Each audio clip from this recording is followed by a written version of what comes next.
Hello everyone, good morning, Radhe Radhe. आप सब कैसे हो? मैं आशा करती हूँ आप सब अच्छे, स्वस्थ, मस्त और खुश होंगे और मैं भी ठीक हूँ।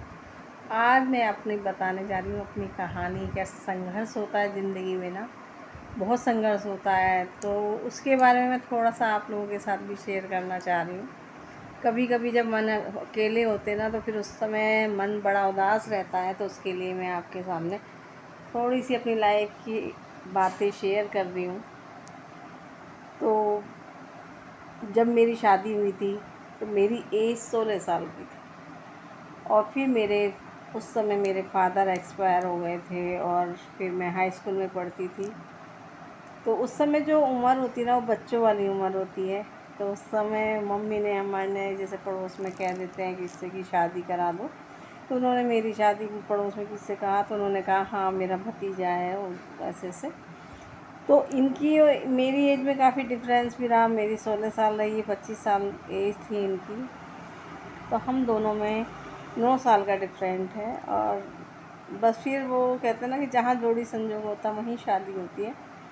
तो फिर मेरी शादी इनके साथ कर दी गई। इनके फादर अच्छे अफसर लाइन में थे, और इनका काम ऐसा ही हल्का था कि जनरल स्टोर, पहले ऐसे था ना कि जनरल स्टोर वगैरह उसमें था, और उसमें इन्होंने मतलब कहा कि भाई लड़का दुकान करता है, तो मेरी शादी हो गई।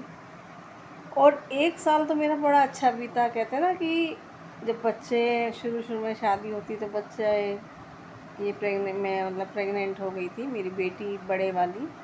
तो उस समय 1 साल मेरा बड़े अच्छे से व्यतीत हुआ, और फिर चल गई मेरी संघर्ष की कहानी। तो 1 साल के बाद में इनका काम भी मतलब दुकान भी नहीं चली, बड़ी परेशानी आती रही, और मेरी बेटी का जन्म हो चुका था। और उस समय का इतना संघर्ष था कि मैं आपको बता नहीं सकती कि मेरे साथ कैसे बीता, क्या हुआ। तो फिर ऐसे ही एक इन्होंने मतलब वहाँ दुकान जब बंद हो गई, उसके बाद में एक सुनार किया इन्होंने, 700 रुपये पर मंथ की नौकरी करी। और उस नौकरी करने के बाद में फिर ये मतलब लाते थे, थोड़े जो पैसे आते थे हम अपने घर का खर्चा चलाते। फिर काफ़ी दिन ऐसे ही चलता रहा, और फिर मेरे ससुर एक्सपायर हो गए थे, तो फिर हम बिल्कुल ही अलग हो गए थे। तो 2 भाई हैं, दोनों भाई अलग अलग थे। तो इधर फिर ये थे और उधर छोटा भाई। तो उस समय और भी ज़्यादा परेशानी हो गई कि भाई काम कैसे करें, कैसे अपने घर परिवार चलाएं। तो फिर ऐसे ही फिर उस समय जब मेरा बेटा हुआ, प्रेग्नेंट हुई, तो मेरा बेटा हो गया था। तो बेटा मेरा ज़्यादा बड़ा नहीं था, मतलब ऐसे 1.5 साल का था। तो तब मैंने सीखा अपना पार्लर का काम। तो उस समय पार्लर का काम करने के बाद में काफ़ी परेशानी भी बहुत ज़्यादा रही उस समय। बस ऐसे बच्चों की पढ़ाई वढ़ाई में, कहते हैं ना कि जब बुरा टाइम आता तो ऐसे ही आता है।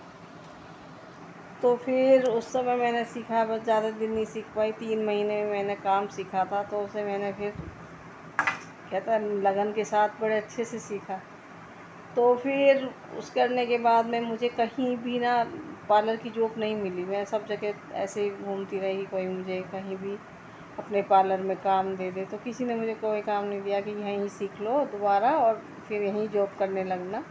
तो मेरे पास दोबारा पैसे नहीं थे कि मैं अपना पार्लर का कोर्स दोबारा सीखूं। तो बड़ी मुश्किल से पहले ही किया था, क्योंकि परेशानी इतनी चल रही थी हमारे परिवार में। तो फिर मैं धीरे धीरे धीरे, तो एक पड़ोस में, मतलब मैं उन्हें बहुत मानती थी, तो उन्होंने कहा कि चल मैं तेरा पार्लर का काम कराती हूँ। तो उन्होंने मेरा पार्लर का काम कराया। तो उन्होंने मुझे उधार दिए थे 7,000 रुपये। तो फिर उससे मैंने थोड़ा थोड़ा सा अपना पार्लर का मतलब सेटअप सा कराया, एक कुर्सी ली, शीशा लगाया।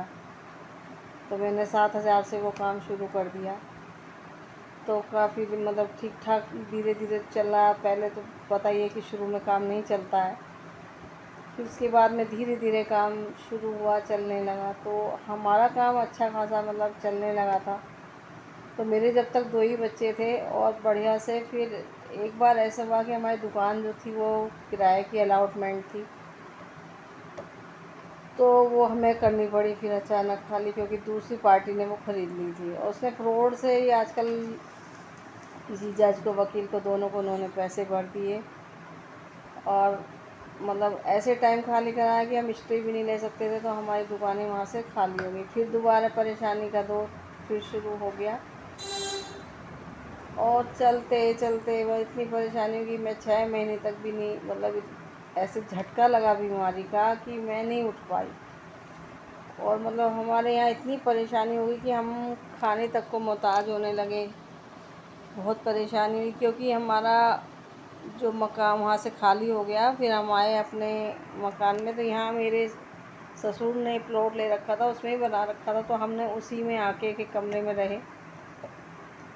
तो और हमारा ये वाला मतलब मकान नहीं बना था, उसमें बहुत परेशानी हुई कि बच्चों के लिए दूध तक भी नहीं, तब मेरा तीसरा बेटा भी हो गया था। तो उस समय इतनी परेशानी हुई कि हमारे यहाँ एक एक पाव दूध आता था, उसमें मतलब इतना पानी डाल के उसे 1 किलो दूध करते, फिर अपना चलाते। और फिर इसके पापा ने उस समय आलू भी बेचे ठेले पे, और मतलब बहुत हमें परेशानी बहुत ज़्यादा हुई कि हमारा मतलब ये लगा लो कि आप 1-2 साल तक संघर्ष ही संघर्ष चलता रहा। बहुत ही परेशानी रही। और उसके बाद बस ऐसे ही चलता रहा कई सालों तक। फिर बड़ी मुश्किल में हम थोड़ा थोड़ा संभले। फिर ये एक के यहाँ गैस का काम करने लगे। धीरे धीरे वो कभी 20 रुपये देता, कभी 30 रुपये देता, तो हम उसी में अपनी गुजर बसर करते। और आज मैं आपको यहीं तक की अपनी कहानी बताऊंगी। इससे आगे फिर शेयर करेंगे अपनी थोड़ी सी और कहानी, और इसी के साथ मैं अपने ब्लॉग का करती हूँ एंड। और थोड़ा इमोशनल सी भी हो गई हूँ क्योंकि ये पुरानी बातें जब याद आती तो ज़िंदगी में भूल ही नहीं जाती कि संघर्ष का जो दौर होता है वो ज़िंदगी भर याद रहता है। तो इसी के साथ मैं अपनी आधी कहानी का एंड कर रही हूँ, और आगे आपके साथ और भी शेयर करूँगी। और बाय। यदि आपको मेरी वीडियो पसंद आए तो मेरे चैनल को सब्सक्राइब करना ना भूलें, लाइक करें, शेयर करें। बाय।